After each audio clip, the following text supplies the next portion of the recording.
lagi satu masalah. Ini satu lagi masalah. Memang saya ada soalan yang saya minta tuan-tuan dan puan-puan boleh komen. Memang orang-orang Perikatan Nasional ini suka cari masalah, suka menjemput masalah. Bagus-bagus tidak masalah, jemput masalah. Memang begitu kode orang nih. Sekarang pula kerana celupar, kerana cuba mau jadi hero, kerana entah apa lagi lah mau dibuat, saya pun tidak paham. Sekarang ada seorang MP ada seorang MP Perikatan Nasional sekarang ini didesak untuk dedah identiti dalam jual saham MAHB kepada BlackRock. Dedahlah, cuba nyatakan siapa. Jangan cakap saja. Inilah MP Macang nih. MP Macang didesak dedah identiti dalang jual saham MAHB kepada BlackRock. Nampaknya keceluparan makan diri. Orang ramai sekarang mendesak ahli Parlimen Macang itu supaya mendedahkan siapakah identiti individu yang berpangkat tinggi dalam sebuah syarikat milik Malaysia Airport Holding Berhad MAHB yang dikatakan menjadi dalang penjualan saham kepada syarikat BlackRock Incorporated. Manusia itu nama dia Wan Ahmad Faisal Wan Ahmad Kamal, yang juga dianggap seperti baling batu sembunyi tangan. Malah kredibiliti Ketua Pemuda Perikatan Nasional PN itu pun dipersoalkan kerana hanya bersandar kepada surat layang. Inilah peliknya. Susulan itu beberapa warga maya di Plebnu X telah meninggalkan komen kecaman terhadap apa yang telah diperkatakan oleh Ahmad Faisal. Sepatutnya Wan Ahmad Faisal ni orang profesional, bukan baru kemarin jadi ahli politik. Kalau betul lah yang dipersoalkan ini, yang mana Wan Ahmad Faisal ni hanya bersandalkan fakta dia daripada surat layang, dia tidak layak lagi untuk jadi ahli parlimen kalau begini. Pening kepala. Salah satu komen yang menarik daripada SLWR, dia kata kena ada kelas accountability untuk budak-budak ni, sengaja lempar tuduhan tanpa bukti. Tulis warga maya yang menggunakan nama SLWR. Kemudian ada satu lagi komen daripada Ati Nasir, dia kata kalau betul nak dedahkan skandal, kena buat homework. Kalau setakat dedah surat layang semata-mata, memang tiada kredibiliti punya manusia. Langsung tak ada kredibiliti lah. Siapa-siapa pun boleh buat surat layang tersebut.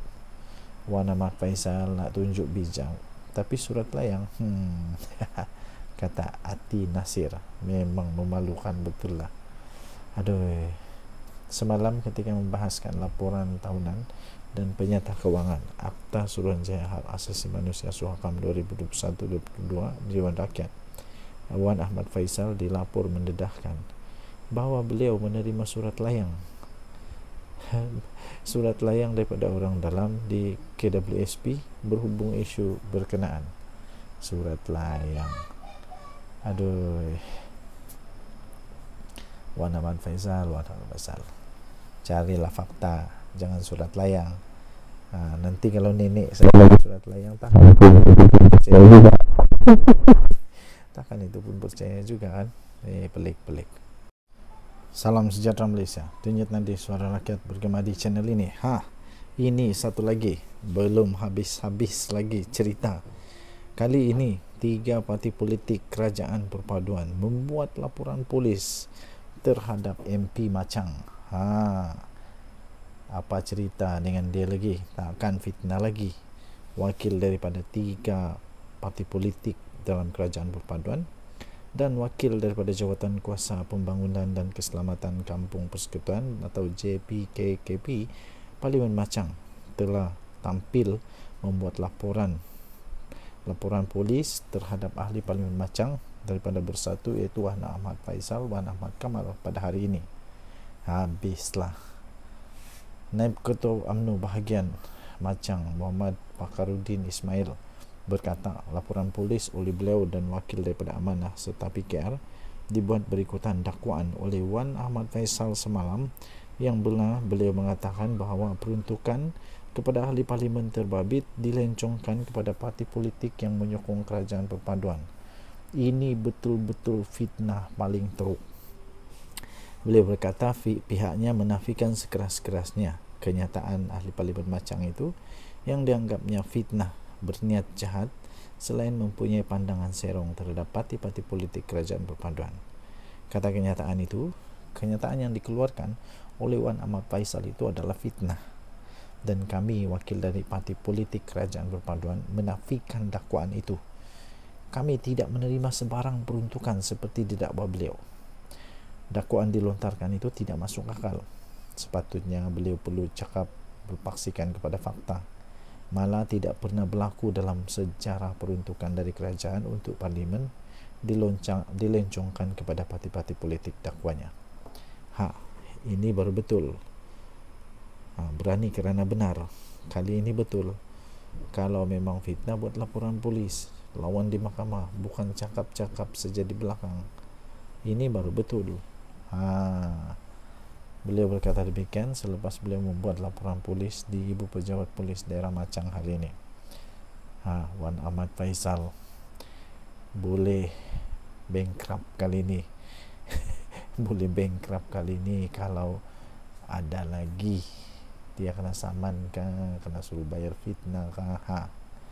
Beliau berkata demikian di Ibu Pejabat Polis Daerah Machang.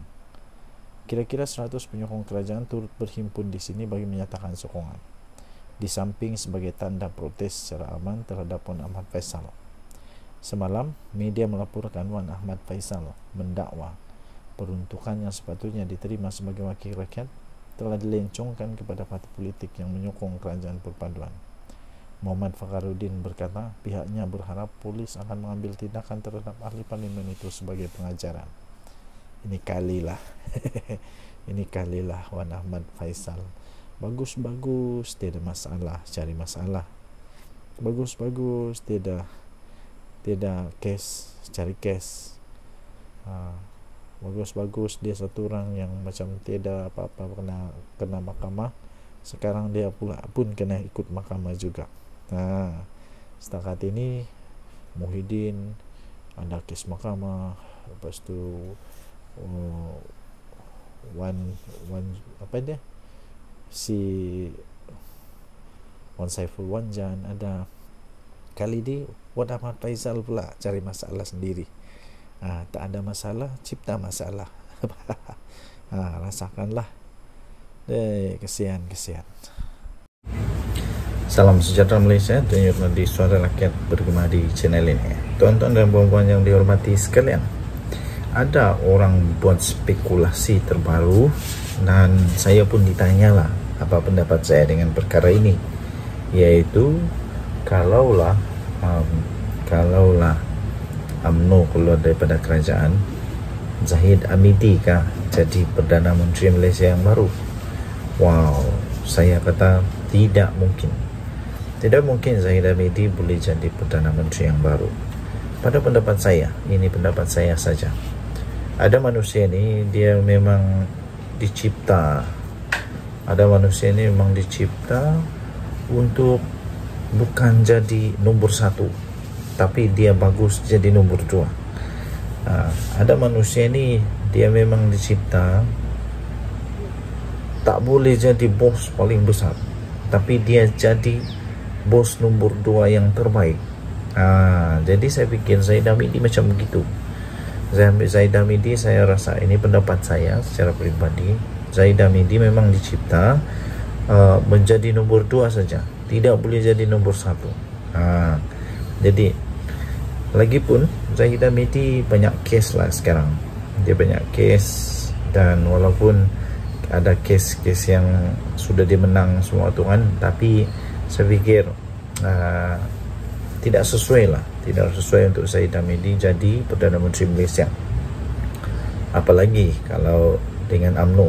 Dan saya pikir kalaupun UMNO masuk ataupun keluar daripada kerajaan, lepas tu kerajaan ini tumbang, lepas tu nanti bergabunglah UMNO, PAS dan Bersatu untuk jadi kerajaan bersama dengan parti-parti yang lain, termasuk daripada Bebas dan sebagainya. Saya tidak fikir UMNO patut jadi kerajaan atau jadi Perdana Menteri. Kenapa? Kerana jumlah MP UMNO tu jauh lebih sikit dibandingkan dengan MP-MP daripada parti yang lain. Jadi kalaupun betul-betul berlaku seperti itu, tidak sesuai lah untuk daripada UMNO yang jadi Perdana Menteri. Mungkin daripada parti lain. Yang peliknya dulu juga berlaku, sudah berlaku pun. UMNO parti yang kecil, tapi Perdana Menterinya dari UMNO, Ismail Sabri Yaakob. Jadi tidak juga mustahil. Tapi untuk Zahid jadi Perdana Menteri, saya fikir kurang sesuai.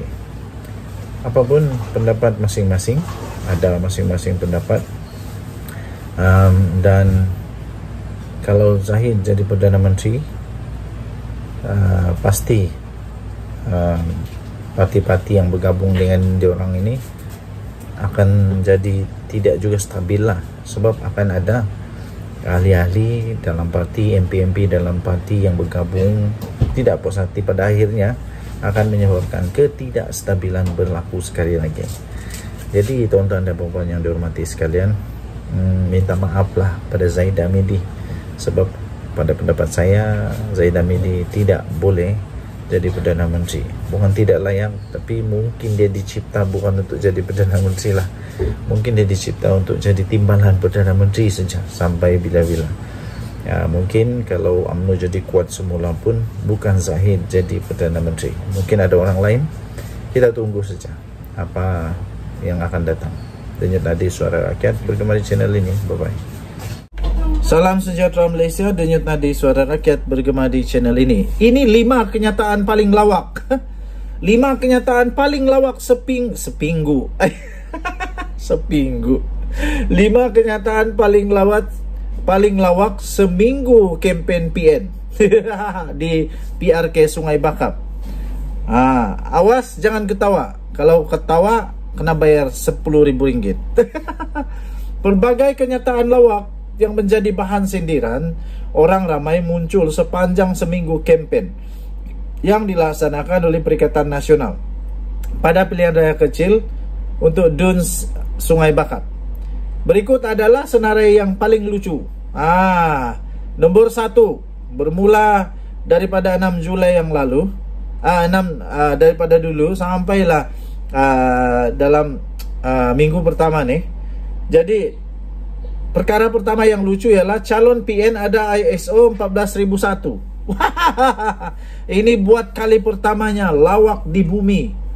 Ada manusia yang menjadikan manusia lain sebagai kilang. Calon PN ada ISO 14001. Lawak paling diingati sepanjang sejarah demokrasi di negara ini apabila calon bertanding diwar-warkan memiliki sijil Pertubuhan Antarabangsa untuk Piawaian ISO 14001. Nombor 2, kerja di syarikat yang sudah 2 tahun tutup. Sudah 2 tahun tutup, kerja di syarikat itu yang sudah 2 tahun tutup. Kemudian saya serah pada Allah. Aduh, lucu. Dia punya syarikat adalah syarikat gaib yang orang tidak boleh nampak. Dia hanya seorang yang nampak lah. Nombor 3, sudah seminggu kempen, manifesto mana? Sudah seminggu kempen, manifesto mana? Jawapan dia, kita tunggu pimpinan. Adakah kempen pilihan raya tiada manifesto? Aduh, nampak sangatlah yang pas nih sebenarnya. Perikatan Nasional ini sebenarnya sudah bingung, sudah jadi bingung. Bingung, tidak tahu apa lagi modal. Aduh, mau lawan, tidak jadi. mau cakap takut salah. Jadi kita tunggulah pimpinan. Nomor 4 paling lucu di dunia, motor tersadai sebab diesel harga naik.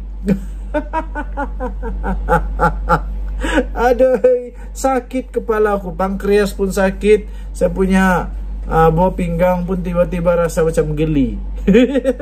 Motor tersadai sebab diesel harga naik. Naik harga. Itu kata Tuan Ibrahim Tuan Man. Bila dia reka satu cerita, dia buat satu cerita tu dah masuk akal. Aduh, memang begini kah orang-orang PAS ni. Nomor 5, cerita lucu. Paling 5 ialah Nomor 5 ialah tuduh PM Anwar lantik penasihat IMF di Kementerian Keuangan. Nah, ini paling menang. Adun Sungai Burung memfitnah. Waduh, indah habis-habis orang PAS nih. Suka fitnah kah? Itu soalan. Kenapa lah dia berani buat fitnah hanya untuk menang? Dia tidak tahu kah sekarang ini di mana-mana ada media sosial. Kamu cakap 20 saat kemudian satu dunia sudah tahu. Nah, sekarang ambilmu. Harap-harap Perdana Menteri kasih kau dia. Kasih kau dia, kasih saman dia kerana menuduh Perdana Menteri Datuk Seri Anwar Ibrahim melantik penasihat IMF di Kementerian Keuangan. Waduh. Nanti ada pula yang kolek wang dengan Tin Milo. Pelik. Bye-bye. Salam sejahtera tuan-tuan dan puan-puan yang dihormati sekalian. Saya sangat setuju. PAS ni kadang-kadang menyibuknya tak tentu pasal, tak tentu hala. Anda tahu tiada hala pun, dan dia tidak sedar pun yang dia tolong tu perlu ditolong atau tidak. Yang dia tahu menyibuk. Betul apa yang kata daripada Puan Zarkashi ni. Dia kata lebih baik bantu bersatu.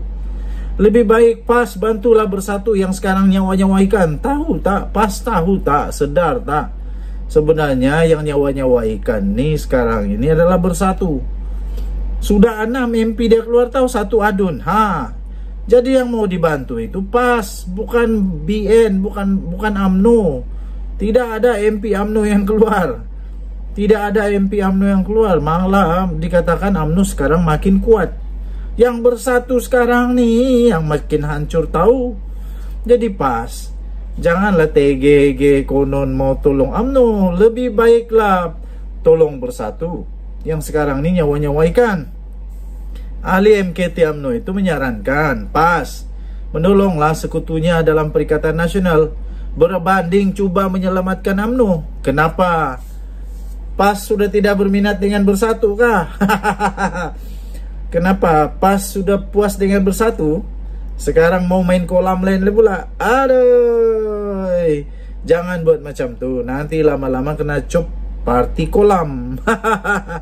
Nanti kena cop parti kolam. Kejap dengan bersatu, kejap dengan UMNO, kejap dengan DAP, kejap lepas tu buat lupa pula pernah berkawan dengan DAP.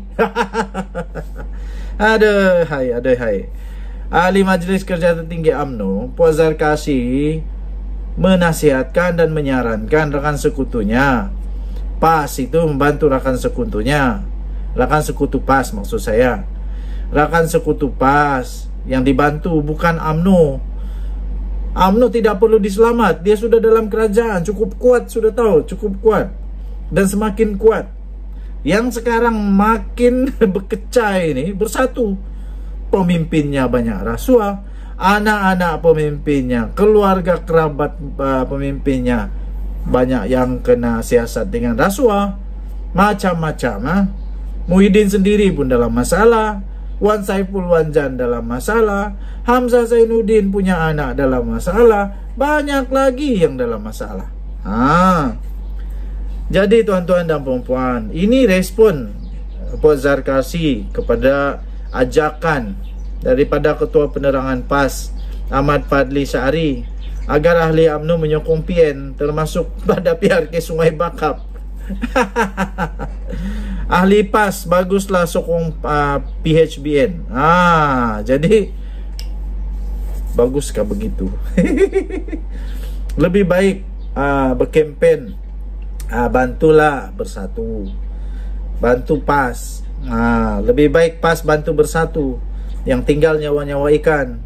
Baru PAS tahu mereka memikul biawak hidup, yaitu bersatu yang menyusahkan katanya. Baru PAS tahu yang mereka pikul itu biawak hidup yang menyusahkan, kata Puan Zarkasi. Anda setuju kah kalau bersatu ini sebenarnya biawak hidup yang menyusahkan? Aduh, kesian kepada PAS. Kalau memang betul, kesian PAS. Oke, jadi tidak payah panjang-panjang, saya cakap betul. Tidak payah sibuk dengan parti orang, tidak payah sibuk dengan Pakatan Harapan Barisan Nasional, tidak payah sibuk selamatkanlah, kononlah, tapi sibuklah dengan bersatu yang semakin hancur itu. Dan tadi Suara Rakyat bergema di channel ini. Bye-bye. Salam sejahtera Malaysia. Selamat petang tuan-tuan dan puan yang dihormati sekalian. Baru-baru ini ada lebih kurang 150 orang sehingga 200 orang yang berkumpul untuk menunjukkan bantahan mereka yang paling pelik pernah terjadi di Malaysia. Belum pernah ada perhimpunan seperti ini, yang pun dengar-dengar kata perhimpunan ini sebenarnya tidak diluluskan. Tidak diluluskan oleh tuan punya tanah. Aduh. Mereka mau, banyaklah tuntutan dia, sampai 8 tuntutan kalau tidak silap. Dan dengar kata ramai sangat yang mau supaya Perdana Menteri Datuk Seri Anwar Ibrahim letak jawatan. Oke, saya mau tanya saja. Mungkin ada di antara Anda yang berkumpul pada hari itu yang ada jawapan, ataupun sesiapa sajalah yang ada jawapan boleh tinggalkan di ruangan komen. Kalaulah Datuk Seri Anwar Ibrahim letak jawatan, siapa jadi Perdana Menteri? Siapa ganti jadi Perdana Menteri? Nampakkah? Nampak tak sekarang ni sebenarnya tidak ada yang boleh ganti Perdana Menteri Datuk Seri Anwar Ibrahim. Inilah masalah dia. Daripada hinga-hinga, bising-bising, teriak-teriak, jerit-jerit kat sana sini, tapi nampaknya mereka sendiri tidak ada calon Perdana Menteri yang sesuai. Hari itu, kalau masih ingat, mereka kata maukan Dr. Sam untuk jadi calon Perdana Menteri. Tiba-tiba sahaja diumumkan pula Bersatu masih lagi mau Muhyiddin Yassin Perdana Menteri karena dia masih cukup credibility. Lepas itu timbul pula kenyataan daripada PAS pula, kalau tidak silap Tuan Ibrahim kata tak pernah dibincang. Ini menunjukkan mereka tak ada calon Perdana Menteri. Kenapa mau bagi Tok Guru Hadi Awang jadi Perdana Menteri kah? Aduh, dia jadi apa nama tu? Dia jadi duta besar, duta keluar ke Timur Tengah bertaraf menteri pun. Entah apa asap apa, angin apa dia buat kerja pun tidak tahu. Hilang begitu saja. Ini jadi Perdana Menteri. Rakyat Malaysia suka kah kalau Hadi Awang jadi Perdana Menteri? Majoriti rakyat Malaysia suka kah? Bukan kita mau tengok minoriti. Kemudian apa lagi? Kita mau tengok siapa? Azmin Ali jadi Perdana Menteri kan? Tapi mahukah Hamzah Zainuddin Azmin Ali jadi Perdana Menteri? Mahukah ahli-ahli Bersatu yang lain jadi Azmin Ali jadi Perdana Menteri? Mahukah PAS jadikan Azmin Ali Perdana Menteri? Habis Hamzah Zainuddin jadi Perdana Menteri, Muhyiddin Yassin suka kah? Sediakah Muhyiddin Yassin lepaskan jawatan Perdana Menteri? Last adalah calon terakhir. Mungkin Dr. Siti Mastura. Dr. Siti Mastura apa tu? Lim Guan Eng dengan Lim Kuan Yew. Dia kamu jadi Perdana Menteri. Aduh, masalah dia dalam PAS dan Bersatu, dalam Perikatan Nasional, belum ada yang betul-betul boleh jadi Perdana Menteri. Bukan karena tidak berkelayakan, tetapi karena tidak ada persetujuan secara kolektif, secara penuh, secara permufakatan yang betul-betul mau dialah jadi Perdana Menteri. Belum ada masalah. Berbeza dengan Datuk Seri Anwar Ibrahim, Pakatan Harapan, semua mahu dia. Tiada orang yang cakap lain, buat lain, tiada. Jadi jawablah, siapakah Perdana Menteri kamu? Tapi realitinya kita akan melihat kerajaan stabil sampailah PRU akan datang. Itu pasti. Sampailah PRU akan datang, tidak akan ada perubahan kerajaan. Tidak akan. Karena anti lompat parti sudah ada, kemudian banyak lagi lah yang sudah ada. Tidak akan ada, ya. Yang mungkin ada, hilang majority 2/3, tidak dapat disangkal, itu kemungkinan itu ada. Tetapi untuk adanya pilihan raya semula, ya mungkin. Tetapi untuk perubahan kerajaan secara tebuk atap, pintu belakang, pujuk agung, tak ada. Tak ada. Oke, tinggalkan komen anda. Denyut Nadi Suara Rakyat bergema di channel ini. Bye-bye.